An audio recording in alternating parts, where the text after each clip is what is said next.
पारडी तालुका सातारा येथे श्री ज्योतिबा देवाच्या यात्रेवरून आलेल्या मानाच्या सासनकाठीचे बुधवारी सायंकाळी पारडी गावात आगमन झाले।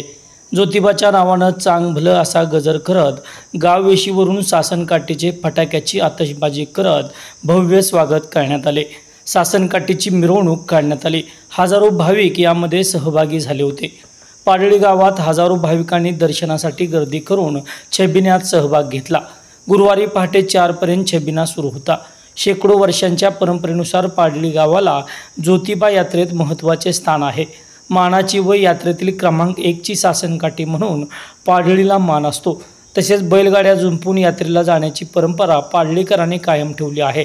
बुधवारी सासनकाठी गावात दाखल होताच पारडीच्या यात्रेला सुरुवात झाली।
दोन्ही बाजूला महिलांची रंग अलग राहणार, पुरुषांची रंग अलग राहणार। सर्व बाजूला याची नोंद घ्यायची आहे।